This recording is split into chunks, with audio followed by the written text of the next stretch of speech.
Everybody, welcome to week 6 of our 7-week course. So you're very close to almost finished, which is fantastic. I'm very glad that you've made it this far. That's amazing. If you have any questions in the process note, which is due tomorrow, please feel free to email me. But you should have completed all those pieces by the time you got here. Because today we're going to talk about next week, which includes the professional development paper and also this reading, the week 6 reading. I'm going to pause this real quick because I forgot to put it into student view. So I'm going to put it in student view real quick so that the things that should be hidden are hidden. So here we are in student view. We're at week 6. If you go into modules, you'll see that most of the learning resources are NASW, Code of Ethics, and well, we'll just hop on over there, and a reading about self-care and the things to consider as you go forward in your social work careers. And both of those things are meant mostly to help you on writing your next steps in professional development paper. So if we hop on into there, you will see that, yep, the first two is the Code of Ethics and the Standards for Cultural Competence. And the last one is Chapter 15, Self-Care, Supervision, and Professional Development. I have up here. We're going to go over it real quick after we talk about the professional development paper. Some of you have already contacted me that you're already considering the aspects involved, which is amazing. And so I want to make sure that you're honing in on the specific pieces of information that you need to go forward for this. I know a lot of this course was reflection, and so this is no different. We find pieces of the Code of Ethics and the standards that the NASW set for us as social workers and build upon where we want to go as social workers, what we need to develop, what our strengths are in, and what our plans to develop the areas that we need to grow in. All right, so here we have the rubric. And so I have a lot of questions typically from students about how long everything should be. If you go back into the assignments tab,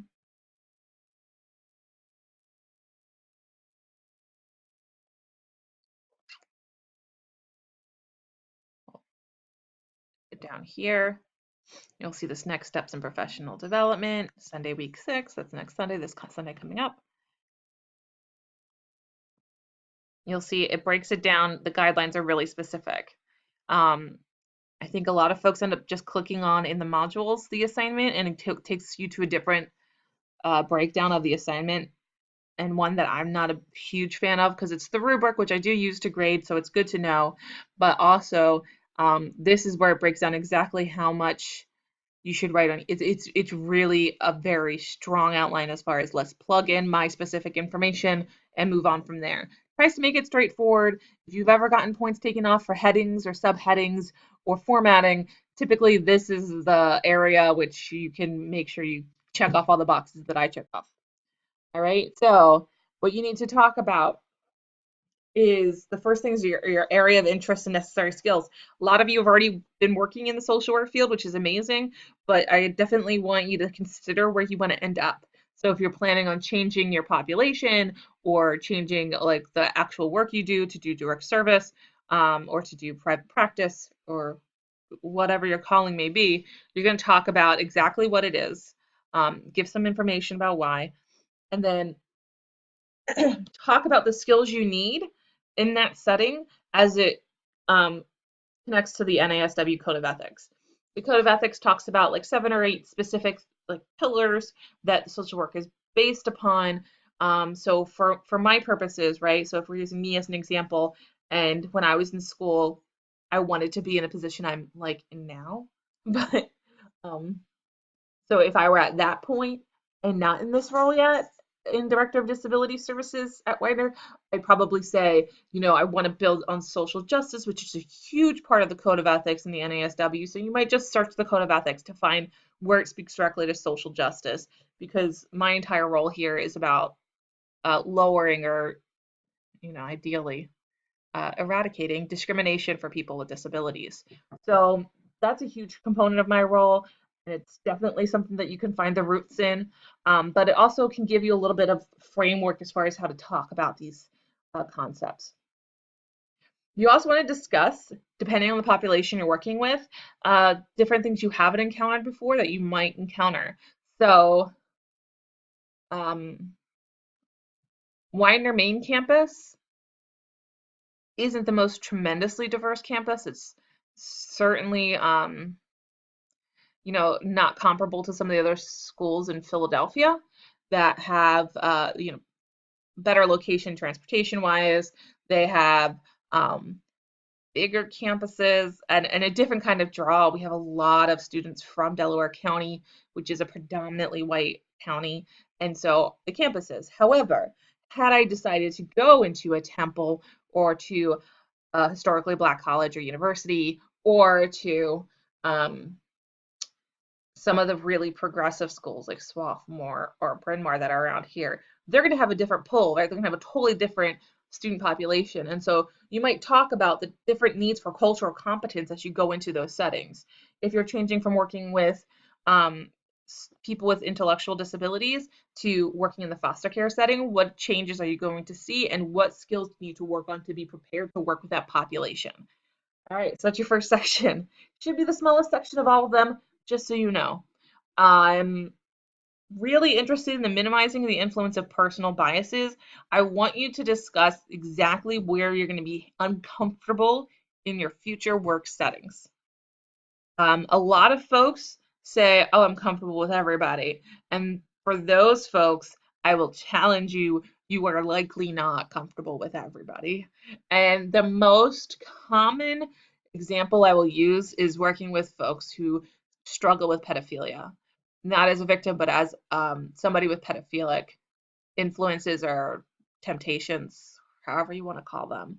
Um,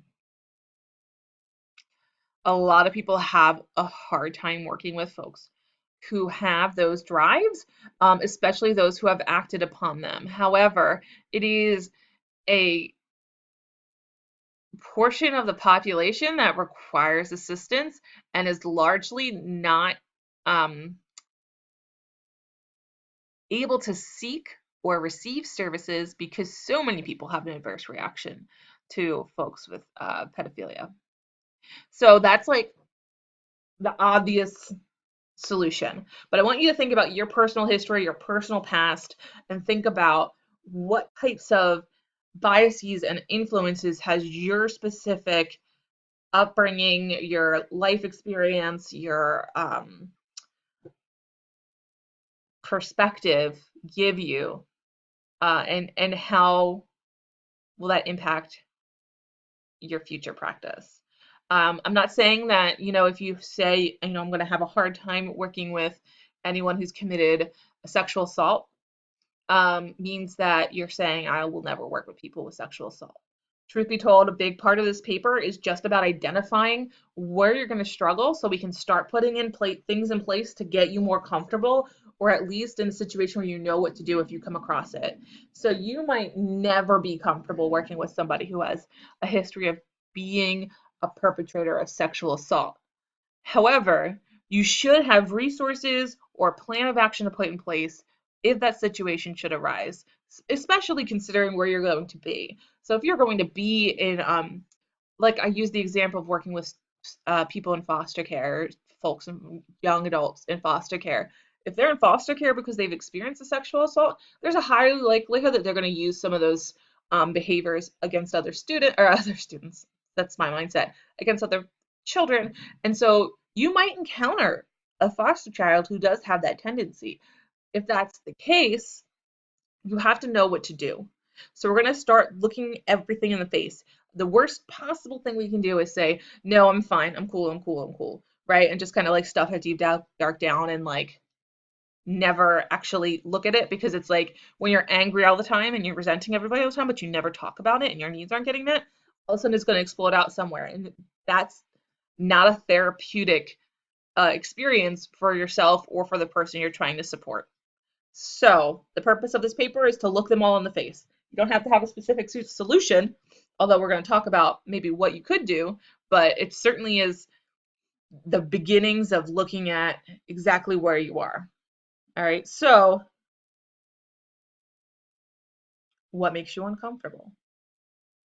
All right, Trying to think of an example for me. I really the only person that I've worked with directly that I had a really hard time with um, was somebody with narcissistic personality disorder, and I think the rationale in my mind was, um, especially at the time, I'm a really codependent person. I have a tendency to take on people's burdens and to over empathize probably. So that being the case, working with someone with narcissistic personality disorder, it was like I can allow myself to suck that all in, all of those needs in, and completely um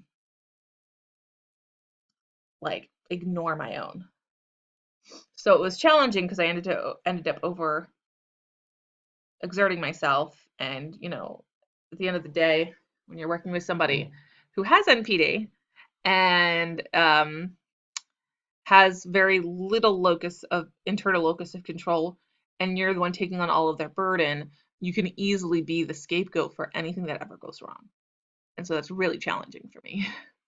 And so I know that's a personal bias. And so when I see somebody come in with that diagnostic profile, and I read everyone's documentation when they come into Widener and use my services because that's part of what I do. But if I see the behaviors directly, that's where I start seeing like, oh, I have to put boundaries up. I have to be really strong about them. And the only reason I've been able to do that is because I've looked it directly in the face. Um, Also because I had the situation come across and I realized, oh, this is a problem spot for me. All right, so you're gonna do that for yourself. You're gonna think about what future people you might encounter that might be a struggle, and also if you've had past clients that have been problematic for you, why? And maybe what would you do to eliminate or minimize your reaction now that we're looking everything in the light of day?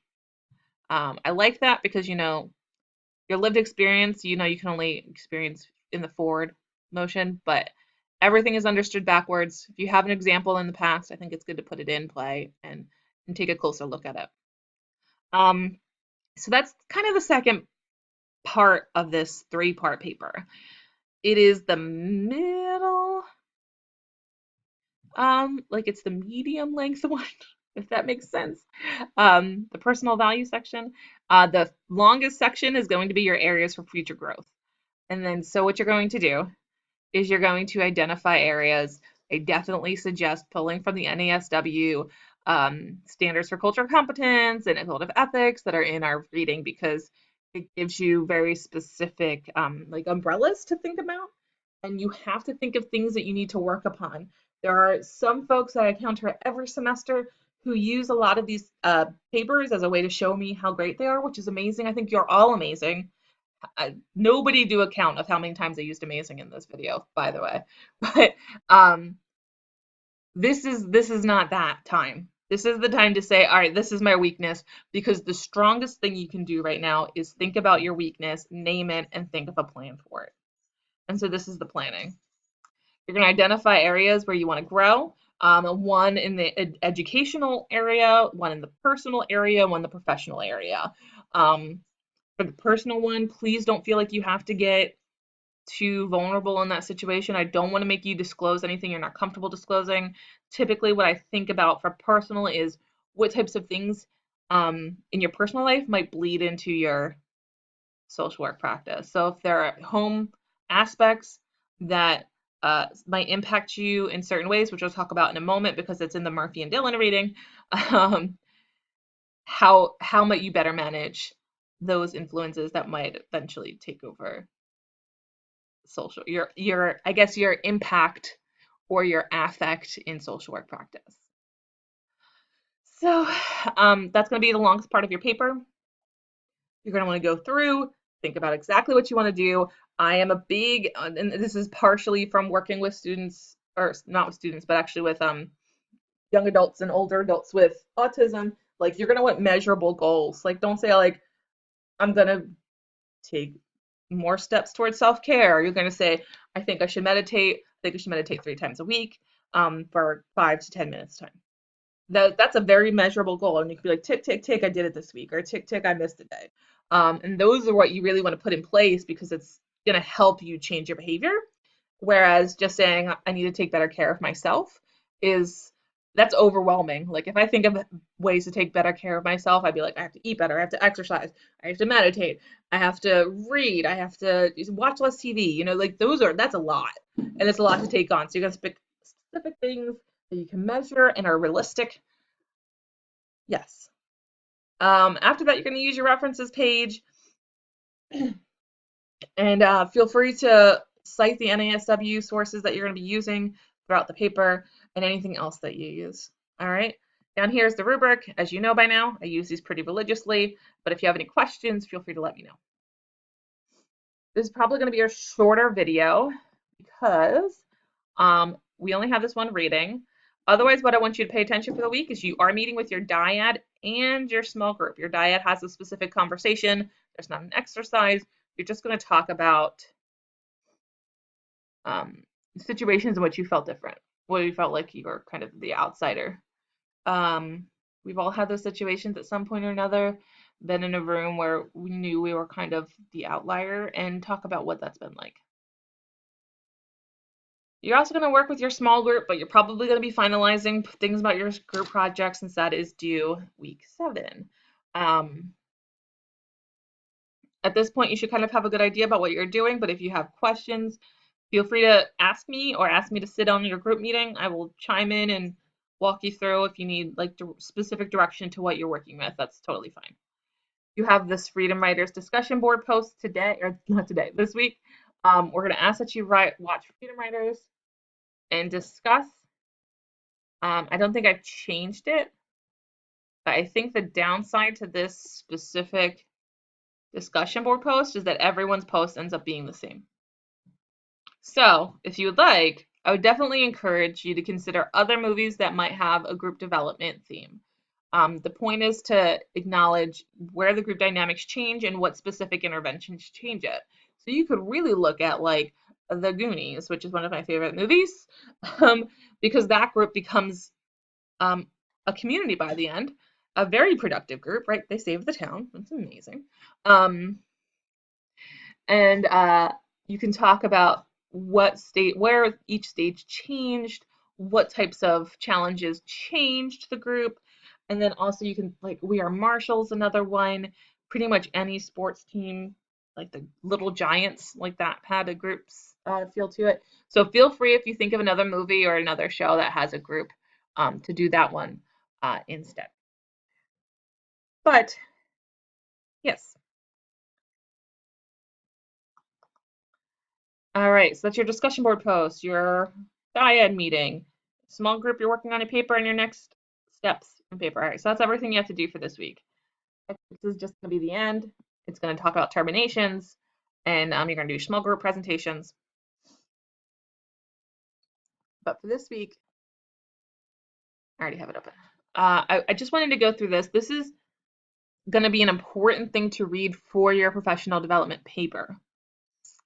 So I'm already halfway through because I wanted to definitely cover that point.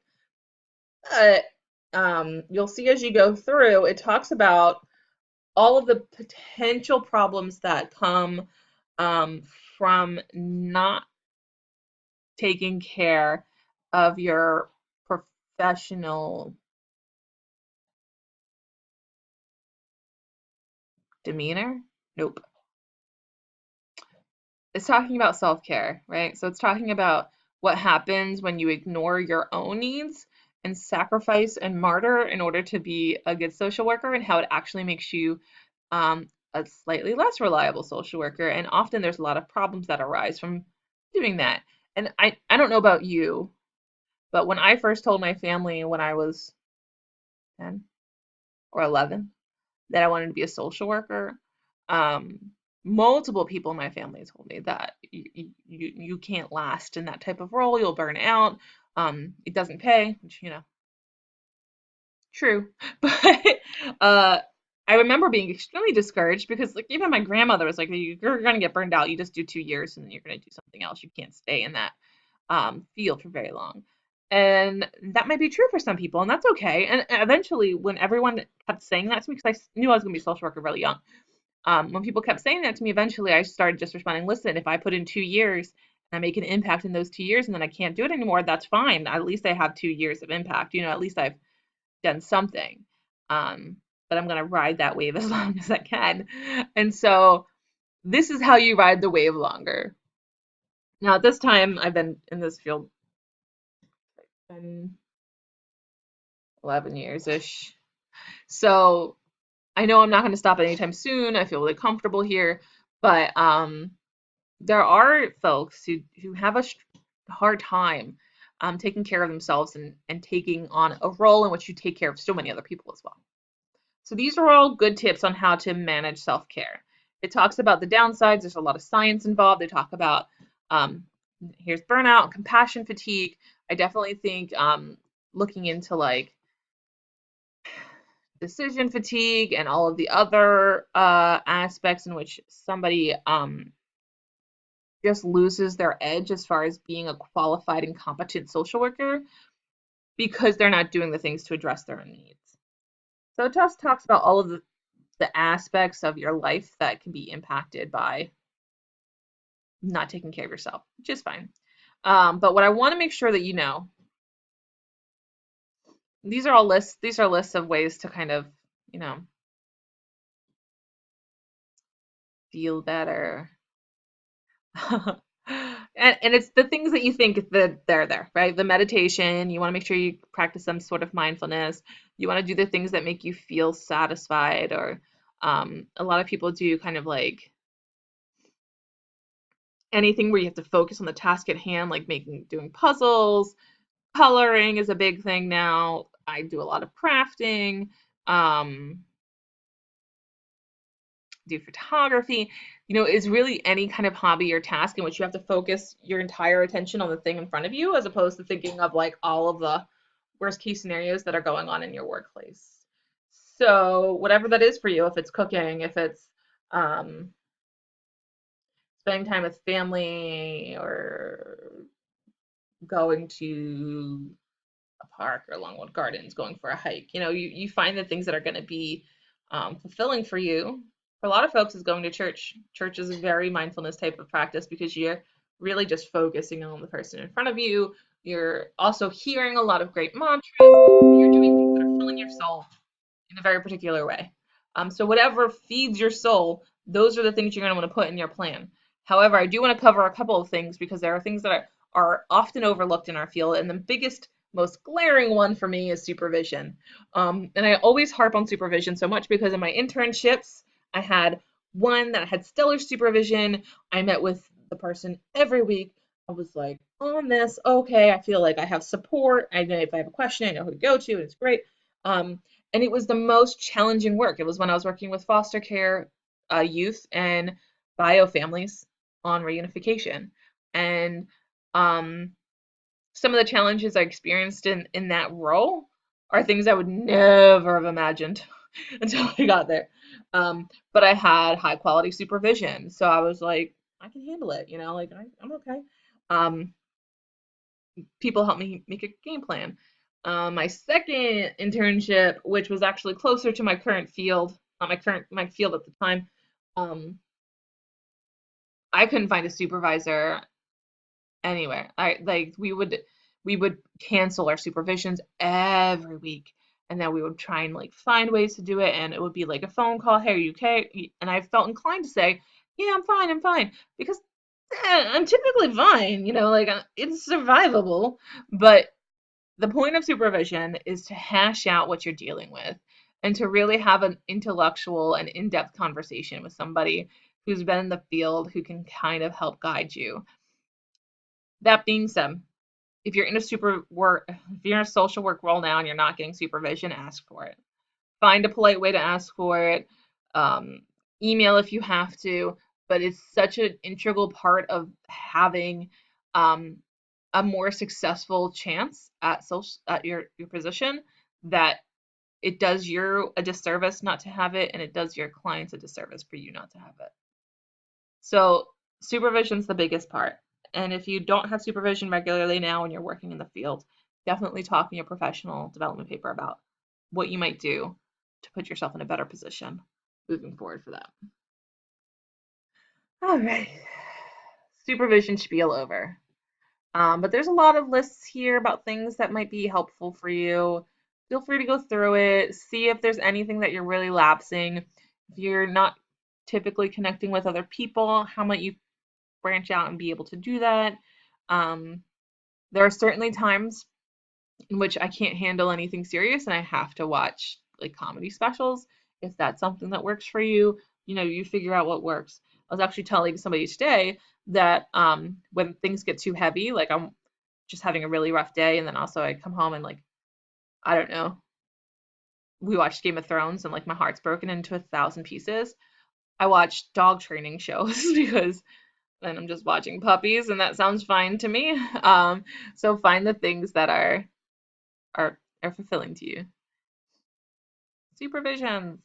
All right, so if you do get into a position where you can't get supervision, just you're in the MSW program right now, and for the time in which you are a student of ours, you can reach out to any of us and say, "Hey, can I talk to you about what's going on right now?" And we can help you at least fulfill some of that role while you're a student.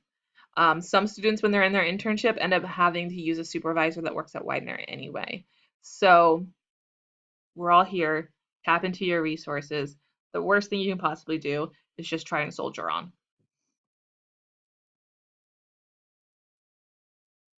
All right, so that's basically everything that I think I really want you to pull from this. There's a lot of examples of things you can do. Continuing education, they're talking here about literature. Uh, if you haven't experienced therapy, going to therapy is actually very helpful as far as using your own experience to learn coping strategies that you can eventually use with other people. But also, those coping strategies help you handle some of the stressors you deal with at work much better. And so, things to think about. All right, that is it for self-care. You're going to talk about all of these things in your professional development paper, and you're going to submit it to me by next Sunday, a week from tomorrow. If you have any questions, please let me know. Other than that, you probably should be wrapping up on starting to record your small group project. I hope you have a fantastic night, and I will see you next week.